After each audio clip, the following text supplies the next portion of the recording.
Thandel hit కావడంపై Naga Chaitanya స్పందన. ఇంత positivity చూసి ఎంతో కాలం అయిందన్న నాగ చైతన్య. తాను మిస్ అయింది మళ్లీ తిరిగి వచ్చిందని వ్యాఖ్య. ఫ్యామిలీ ఆడియన్స్ కూడా చూడాలంటూ ఆకాంక్ష. నాగ చైతన్య హీరోగా దర్శకుడు చందు మొండేటి రూపొందించిన తాజా చిత్రం తండేల్ కు ప్రేక్షకుల నుంచి విశేష స్పందన వచ్చింది. శుక్రవారం విడుదలైన ఈ చిత్రం విజయవంతంగా ప్రదర్శితమవుతోంది.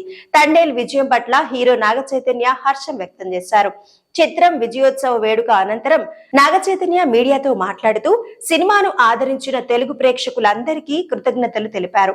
ఉదయం నుంచి సోషల్ మీడియాలో ఎన్నో సందేశాలు, ఫోన్ కాల్స్ వచ్చాయని ఆయన అన్నారు. చిత్రం విజయం పట్ల చాలా ఆనందంగా ఉందని, ఇంతటి సానుకూల స్పందన చూసి ఎంతో కాలం అయిందని ఆయన పేర్కొన్నారు. తాను ఇంతకాలం మిస్ అయిన అనుభూతి మళ్లీ తిరిగి వచ్చిందన్నారు. ఫ్యామిలీ ఆడియన్స్ ఇంకా ఎక్కువ మంది థియేటర్లకు వెళ్లి సినిమా చూడాలని ఆయన ఆకాంక్షించారు. కుటుంబ ప్రేక్షకులు ఆదరించే అంశాలు ఈ చిత్రంలో చాలా ఉన్నాయని ఆయన అన్నారు. ఫ్యామిలీ ఆడియన్స్ చూస్తే ఈ సినిమాకు మరింత మంచి పేరు వస్తుందని ఆశిస్తున్నానని తెలిపారు. తనకు వస్తున్న ప్రశంసల్లో సగం సంగీత దర్శకుడు దేవిశ్రీ ప్రసాద్ కే దక్కుతాయని, ఆయన అద్భుతమైన నేపథ్య సంగీతం అందించారని కొనియాడారు. తనను నమ్మి ఈ సినిమాకు అవకాశం ఇచ్చిన దర్శక నిర్మాతలకు నాగ చైతన్య ధన్యవాదాలు తెలియజేశారు.